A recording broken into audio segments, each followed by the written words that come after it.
VCs lose money at an embarrassing rate. What other industry would we accept or even celebrate a failure rate of 80, sometimes 90%? So the dirty little secret in venture is the majority of these firms, Prashant, are running on Excel sheets and reliant on handshakes, vibe checks, and physical networks. So instead of trying to wait for the best deals to come to us, which is the old traditional way, we go out to the entrepreneurs who score best in our algorithm.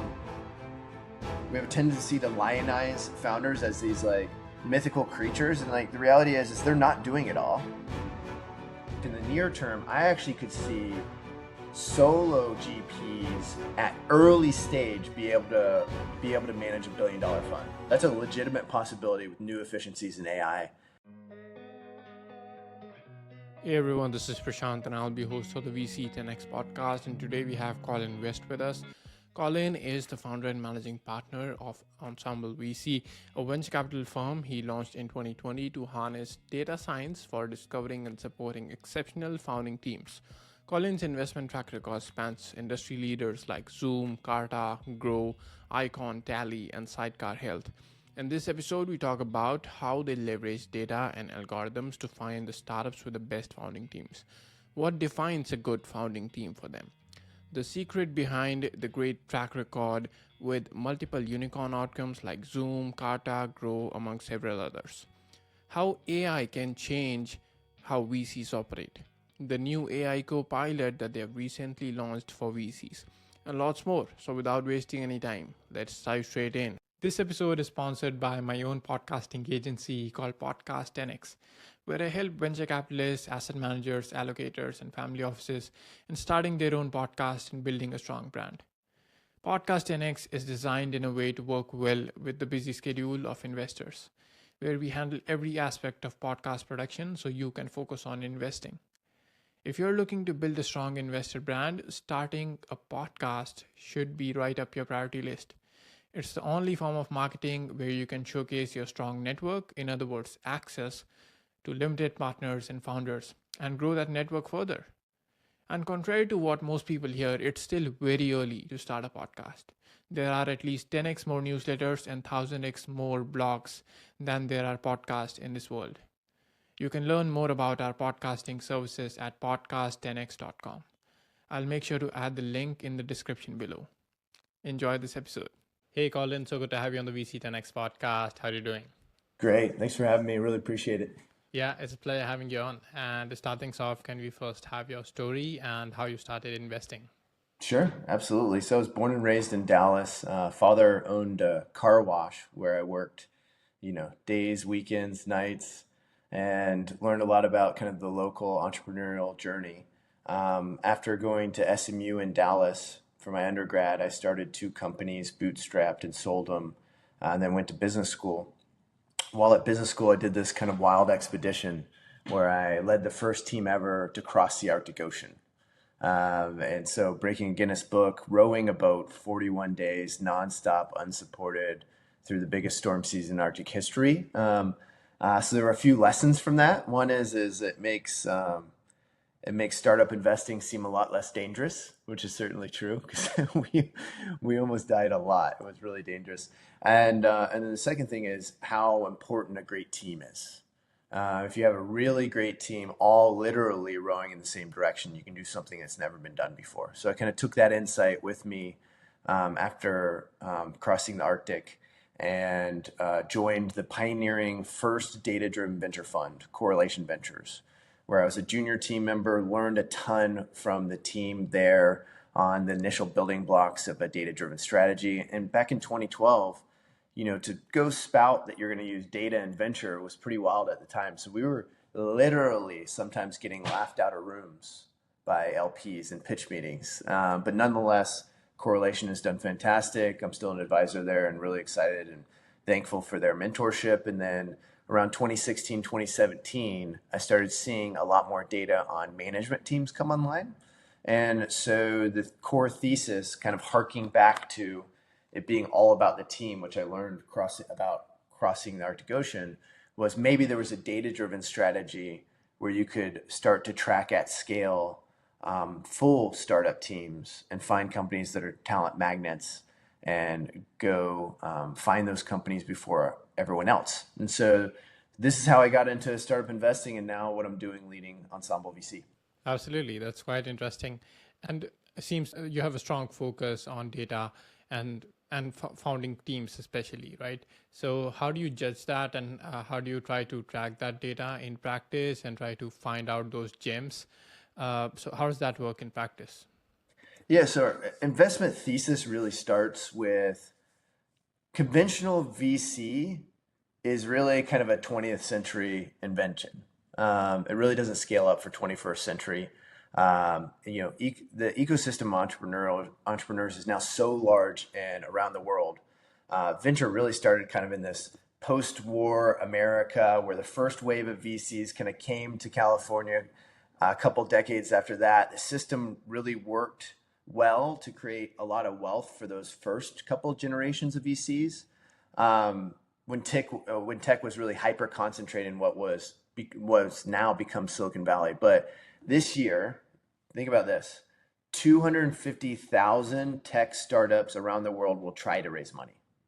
About half of those will be in the US. There's about more than 27 million people qualified to help run these companies. It's just impossible for anyone to assess all of these companies. And even if you could, you'd just be meeting the founder. I was a founder myself, and I was not the most impressive person on my team. My job was to recruit people better than me. So if you're just meeting me, you're missing a lot. And so you certainly can't meet every founder. You definitely can't meet every person on every team to help kind of figure out which teams are more likely to go into hyper growth. And so as a result, there's this huge problem. VCs lose money at an embarrassing rate. I hate to say it. And what other industry would we accept or even celebrate a failure rate of 80, sometimes 90%? And so what I'd like to say is, let's just admit that the old way of investing, which a lot of times starts with these inbound inquiries from desperate founders or vibe checks at a coffee shop with founders, it just isn't analytical and it's just not scalable.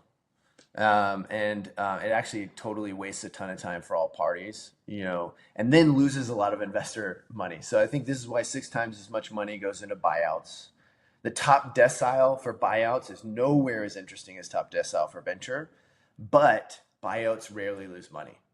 And so what we need to build a system of investing into startups, which is much less risky, so that more money can flow into the space, more companies can be founded and funded, and we can get to the future faster.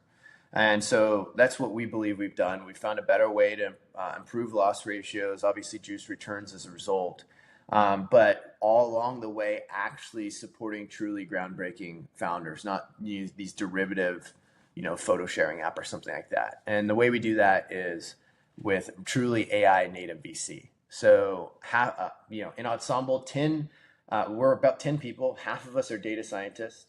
The team scrapes public databases, the internet, LinkedIn, X, college and corporate biographies, SEC filings, any bunch of other sources. We track over 400 data points on every individual person at a startup.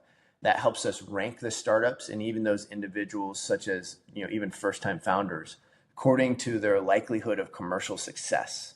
So instead of trying to wait for the best deals to come to us, which is the old traditional way, we go out to the entrepreneurs who score best in our algorithm, and it's worked really well. So about half of our investments historically have become unicorns. We were early investors in companies like Zoom Video, Groww, which is the Robinhood of India, Carta, Sidecar Health, Icon, Saronic, Chaos. And we just think that it's going to continue to go that way because the thesis truly is all about the team. So this algorithmic approach is exactly the opposite of what most VCs do. Most VCs try to build a platform and market themselves to get deal flow flowing to them. We don't even have a classical web form asking entrepreneurs to send us their pitch deck. I don't really want an inbound email from founders. We approach the founders that we want to invest in. And so, as a result, we just look very different as a team. That's quite interesting. So it's a very proactive approach to investing, and you're actively seeking out the best teams and then investing in them. So you mentioned a few investments. I know there's Zoom in there, there's Groww in there, Carta, and several others really successful startups.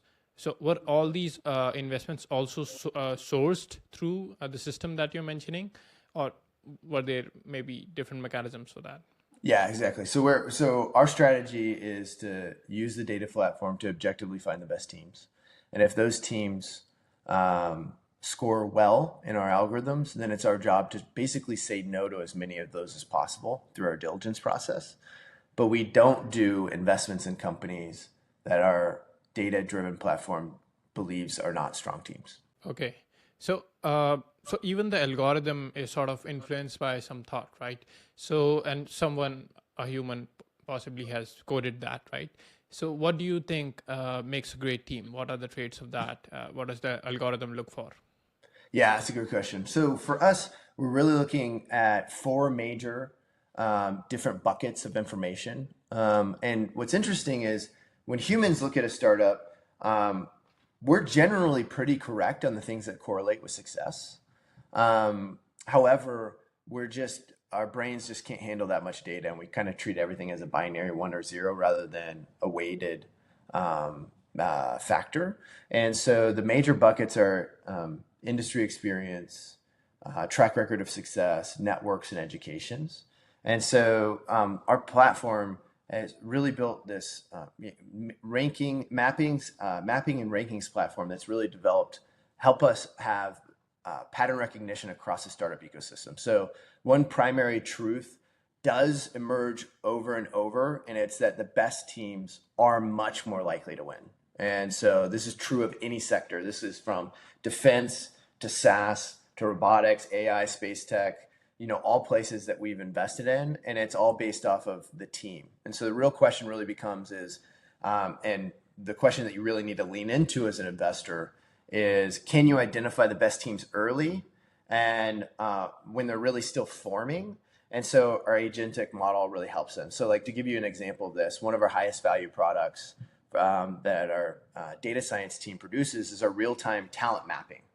So if a high talent individual is going to leave your SpaceX, your Anduril, or Palantir, or another high-performing kind of tech mafia, they're obviously incurring significant risk, something they'd only be doing if the upside potential were enormous. And so our data platform actually in real time provides a view of technical talent flow, really anticipating industry shifts before they materialize.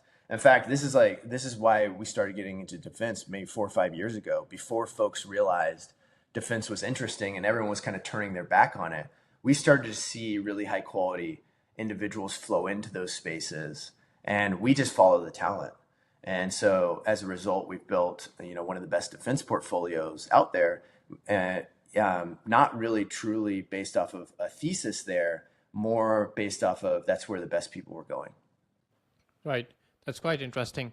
So one counter view to that might be wrong, though, is that you might still be missing out on some outliers who might be ticking 1 or 2 boxes of the 4 that you mentioned, but might not be ticking some other boxes that would not show up in your good team's results, right? So how do you think about that? Yeah, that's a great question. So what's interesting about venture is, you pass on so many good companies as a part of your job, and that would be a false negative, right? That's a bummer when you pass on a good company. But what's worse is a false positive, because then you've taken your LP's investing dollars and you put it into a company that lost money. And so for us, we think of everything as kind of Bayesian probabilities. There's so many companies in the long tail that even companies that have a 0.001% chance of success, there's going to be some huge successes in that bucket. But again, with this scalability problem that venture has, 250,000 companies, you can't meet them all. So how do you actually sort by an objective criteria that gives you a much shorter list of companies that are much more likely to be successful? That's what we think about. So if you think about it as a fishing analogy, it's not that you're going to catch all of the big fish. It's that, are you in the right area of the right pond at the right time of the day where you're much more likely to catch a big fish? And we just want to spend all of our time there. Absolutely. Yeah, that makes complete sense. But also these startups, when they meet all these criteria that you mentioned, are also very interesting to all the other VCs out there. And VC also is a very competitive field, right? So how do you make sure that you are the one who is getting in front of that deal and not just getting in front, but also getting the deal, winning that deal, right? So tell me about that. Perfect example. I'll use a case study for you. Company we invested in, a company called Saronic, because what you're bringing up is access. So no matter if you have the best algorithm in the world, if you can't actually get access to the investment, it's all for naught. And so Saronic's a really good example of this. Actually, to be frank, when I first was meeting Saronic, I initially had my own biases. And so what Saronic is autonomous boats for the Navy, basically swarm boats, surface vessels that have lots of different capabilities. Initially, I was showing up thinking all the classic investor biases. Oh, this is building a hardware product that's harder than software. There's only the military is the main buyer, and if the military doesn't buy, that's a huge risk. So there's a bunch of reasons to say no to the company. But whenever we actually looked at the company, we could see that Dino, the founder, was exceptional, great experience in the Navy, being a part of the Navy SEALs. But then also below the surface, he had recruited this incredible team from Anduril that is one of the best in autonomy and defense. And then he had also recruited the head of manufacturing from SpaceX, the guy who literally built the Raptor engine from, I think it was something like one a month or to a couple a day. So he was really good at high-speed manufacturing, and they had a really good autonomy team. What is Saronic? It's high-speed manufacturing of autonomous boats. And so we could see that the team was really exceptional. So instead of, in the classic venture approach, where you have like an associate or some junior member of the team cold email this founder, asking for a time for them to show up to a Zoom and bend the knee and beg for money from me, which is something that the Saronic team is never going to do. They had plenty of options, and so instead of that, we're not cold emailing. In fact, we go to one of our portfolio companies and ask for an intro to the founder, and they gave the founder a high recommendation. And the first meeting, again, is not just a Zoom video. In fact, all the founders of my firm, our entire investment team, we went to their warehouse manufacturing facility for our first meeting. And so that looks very different than come join this Zoom and beg for money. Instead, let's go meet the rest of the team. Let's see what we can do to help. We already have insight on this company. I am not on endless sourcing calls with random companies all day because I have a target list of the best teams to go focus on. And so I can just spend a lot more time with them. 80% of the companies we meet aren't even fundraising yet. We provide all sorts of resources in our products where we help when we're doing diligence, we help them find customers, leveraging our data platform. These types of things really help us help the company even before investing while parallel diligencing them. So that's how we win access. And so we were super lucky to be invited into investing in the Series A in Saronic. And now you may have seen, just 24 months later, they're now valued over $4 billion. And it's an incredible business that we're just so grateful to be a part of.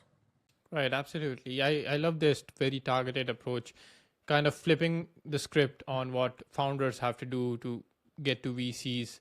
And you're trying to do the same for the best founders out there, the best founding teams out there, going out, reaching out, and going out of the way to meet them. So that really stands out and helps you win deals, surely. And let's talk about some of the specific investments you've made, right? So Zoom is a very popular one. I would say that might be the highest valued company in your portfolio. Correct me if I'm wrong. But tell us about how you ended up investing in Zoom. At what point was that? How do you get in touch with the company at what stage? And how did you close the deal? Yeah, it's a good question.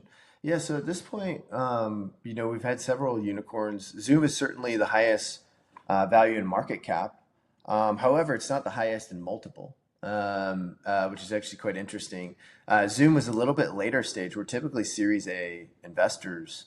Bell curve wise, most of our dollars go in to 12 to $15 million rounds, sometimes earlier, sometimes later. we flexed up to do a little bit later stage in Zoom, but still that had incredible returns for us, as you can imagine. Other interesting companies like Groww, which I think is a really fun one because this is a company based in India, where we found with the data system. I actually haven't even been to India yet, I'm ashamed to say. And this may be the best investment I ever do, which is kind of crazy. Yeah, you should And come so, here. Yeah.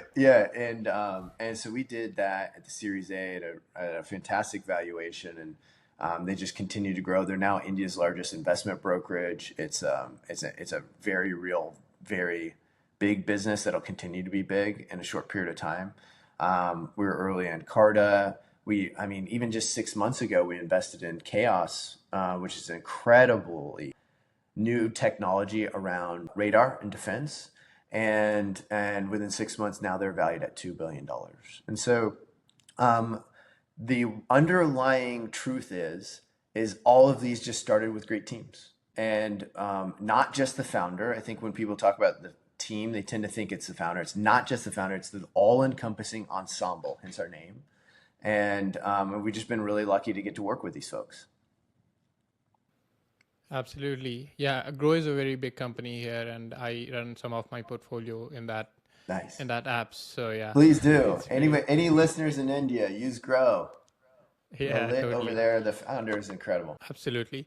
And maybe I might also put it that way that you might just have the golden touch when it comes to investing in startup, that whatever you touch, turns to gold in a way, and the valuation kind of skyrockets after you invest. How much would you believe that is true? Have you seen some of that happen, that okay, you invested the next round or next 6 months or maybe 1 to 2 year, the company really takes on a different trajectory? Certainly things have gone well. I do think that it's more about better decisions and building a process rather than on individual deals. I think it's also very much a team thing. I mean, half of our team is data scientists, engineers, mathematicians, physicists. I mean, we're a product-led company where data is at the core of everything we do. Whenever we founded this company, we decided to make a big bet where we spend half of our budget on this data system, which is incredibly high compared to typical VC. We're all in on this. And the decisions we've made there have meant that as we get good at things, they're actually scalable in a way that we can repeat them. Venture returns are notoriously hard to repeat and notoriously hard to build a process that's predictable. As a result, LPs, people that invest in VC, get scared and have a hard time. Maybe you have a good fund, but then you have no idea what's next. How are you building this repeatable process? So I don't think I have a golden touch. I do think that we've made good decisions on building a process, and we have an incredible team working on that every day. And so I do believe that we're going to be more repeatable than the typical human making decisions. Absolutely. Yeah, makes sense. Great answer. And talking about the new AI co-pilot for VCs that you've recently launched, and how will that help VCs back future winners? Is it the same thing that we've been talking about all along, or is it somewhat different? It's somewhat different. So think about how we use our data platform internally to help us identify these companies to invest in. It's really an AI-first approach to de-risking venture investing and being proactive by identifying the best teams. However, our fund focuses on a very specific subset of those companies. That's Series A, US, mostly. It turns out many Sandhill Road institutions want to use Unity, our platform, as well. In fact, we now have VC firms like Draper Associates, so Tim Draper, Boost VC, Adam Draper, Overmatch already using Unity. And then happy to announce that Silicon Valley's preeminent law firm, Wilson Sonsini, who are incredible, is also using Unity to assess which startup clients to pursue. And so it's turned into quite a scalable product. Absolutely. That's quite interesting. And Adam Draper has been on the podcast previously, Nice. Early on in the show. But yeah, that's great. And having seen so much of game film and several startups in your portfolio doing incredibly well, having those credentials of being a good team is one thing, and executing on that and actually getting the results is different, right? So how have you seen the best founders in your portfolio play out? What are the particular traits in them that you would like to highlight and that you try to look for when you meet the founders? Sourcing is one thing, but then meeting them and then identifying the human traits of them. How do you go about that? And what are the things that you spotted in the now successful founders? Well, it's certainly important to spend a lot of time with those founders. I think the traditional process, if you just don't have enough time with them, it's hard to get diligence, get references, do all the traditional things, and not skip steps. I think one of our ethos internally is never skip steps. So there's this grit, intellect, resilience that's certainly there. I love understanding the way people's minds work, and spending time with them is really the only way to do that. I'm obviously going to also stay on message here, but it's very true. Great founders are really good at building strong teams. And so obviously we spend a lot of time objectively looking at the data platform, but then also from a diligence perspective, how we do this. And so, like for example, Mark Zuckerberg, right? Notably a college dropout, obviously not exactly a college burnout, right? He dropped out of Harvard because he has this like startup that's growing like a weed, but he also didn't have much experience. And so if you're just looking at him in isolation, it would be hard to pick him to invest in. But you could see even early on, we could see this historically in our data platform, really incredible people were joining that did have work experience in these spaces, did have track records of successes, did have large networks and relevant educations. And as all those people are forming and coming together, you can find a Facebook early. You can find a Zoom video early. You can find a Saronic early. And so it's really about the team. It's not a specific founder playing hero ball, doing everything. And I think we have a tendency to lionize founders as these like mythical creatures, and like the reality is they're not doing it all. And so there's a bunch of information there that we can track to help us figure out which teams are the best. And so anyways, great founders build great teams. Absolutely, 100%. What trends are you particularly excited about? Oh, good question. Two significant trends have emerged within the last 6 months that I think are interesting. One, I think leading VCs are really betting their LP dollars. They're investing in AI entrepreneurs. We've obviously seen that. However, it's this really interesting dissonance between that and VCs in this industry, for the most part, not really using AI themselves to improve performance across the three major functions of their own industry: sourcing, selecting, and servicing the portfolio companies. So the dirty little secret in venture is the majority of these firms, Prashant, are running on Excel sheets and reliant on handshakes, vibe checks, and physical networks. This does not work at scale in a global ecosystem of entrepreneurs. So obviously we've decided to build a new model that circumvents that. And the second piece is, as a result, VCs can now invest much more efficiently than the huge firms without requiring these giant teams. So like we're about 10 people. We have no desire to become a 500 person A16Z oligopoly firm. In fact, in the near term, I actually could see solo GPs at early stage be able to manage $1 billion fund. That's a legitimate possibility with new efficiencies in AI, which we've never seen before. And I think we're going to see a lot of big VCs quietly downsize, and I think there's going to be a rise in more solo GPs. Absolutely. Yes, completely agree. And I think VCs try to back innovation, but try to stay away from innovation when it comes to themselves. But I think the time is now. They have to either evolve or might have to, size down their firms or something else. Yes. But they will have to evolve. But yeah, we have talked about how you use data to source and select startups. Now let's talk about the servicing aspect. So once you've invested, how do you use data to help those companies get successful in what they're doing? Yeah, there's a few ways. I mean, there's obviously the traditional things that all VCs do. We are unique in that we have, if you think about my pie chart of time, instead of 95% of my time being spent meeting random companies, I now can spend it actually helping my companies, doing board work, all these things. So I have more time to do the traditional aspects to venture investing, which is positive. But obviously, as a product-led firm with products, we also layer in products that we've built for our companies. And so, like, one example is we have a product that helps identify the right investors for them to pitch, not just the specific firm, but the specific partners in those firms that are much more likely to invest in this company's sector, stage, geography. And it's actually been quite accurate. We've had some really high hit rates on the investor introductions we've made. And for example, last quarter, we've had 7 new financings alone. Some of that as a result of this product.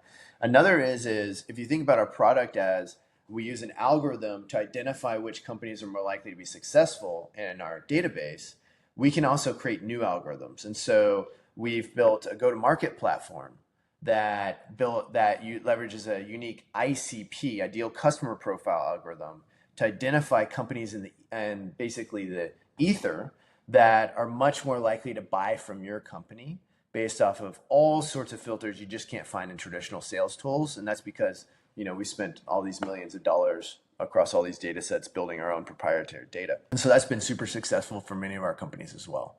So the key is a little bit more time, help them find more capital, and then help them find customers. And if you can do those 3 things well, you're outperforming the dramatic majority of VCs. Yeah, that's great. What's been your biggest learning investing in startups over the years? That's a good one.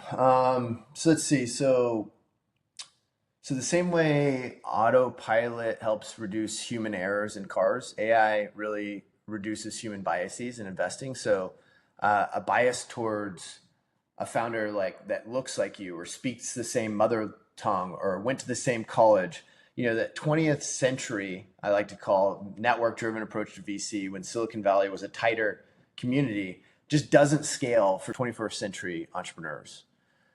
Key team members are just as likely to come from top universities and hot startups in India, the United Emirates, Canada, Estonia, and beyond. And so once you embrace this kind of AI approach to investing, you realize quickly how much VC is changing from that 20th century model. This is why I think one of our most enthusiastic users of Unity is Tim Draper, right? The 3rd generation VC whose grandfather basically started modern VC investing in Silicon Valley, as well as his son, Adam Draper, 4th generation investor.